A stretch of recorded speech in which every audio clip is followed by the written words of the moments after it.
Hi models, நீங்கள் hours walk அப்படின்னு ஒரு வாக் கேள்விப்பட்டிருக்கீங்களா? மாடலிங்கில் அது ஃபீமேல் நடக்கக்கூடிய ஒரு டைப் ஆஃப் வாக். கேட் வாக்ல இருந்து கண்டுபிடிக்கப்பட்டது தான் இந்த ஹார்ஸ் வாக்.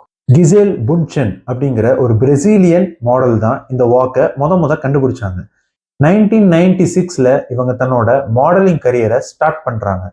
1998ல் இவங்க முதல்ல தி அலெக்சாண்டர் மெக்வின் அப்படிங்கிற ஒரு டிசைனர் வாக்குக்கு கேஸ்ட் ஆகுறாங்க.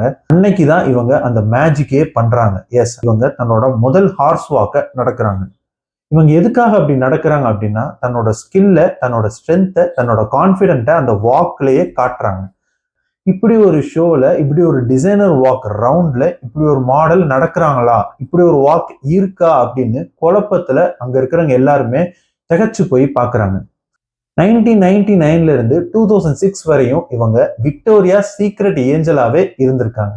இவங்க 2026 மார்ச்ல கார்னியரோட அம்பாசிடராகவும் ஆயிருக்காங்க. ஹாலிவுட்ல ஃபேமஸான ஜிம்மி ஷோ அப்படிங்கிற அந்த ஷோலையும் ஒரு எபிசோட்ல ஒரு சீஃப் கெஸ்டா வந்திருக்காங்க. அதுலயும் பிளாங்க் பண்றது எப்படின்னு ஜிம்மிக்கும் சொல்லி கொடுத்துருப்பாங்க. அந்த வீடியோ ரொம்பவே வைரல். டைம் இருந்தா யூடியூப்ல தான் இருக்கு, பாருங்க. இதே மாதிரி மாடலிங்கை பத்தின டீடைல்ஸ் அண்ட் இன்ஃபர்மேஷன் பத்தி தெரிஞ்சுக்கணும் அப்படின்னா என்னோட சேனலை சப்ஸ்கிரைப் பண்ணிக்கோங்க. பாய்.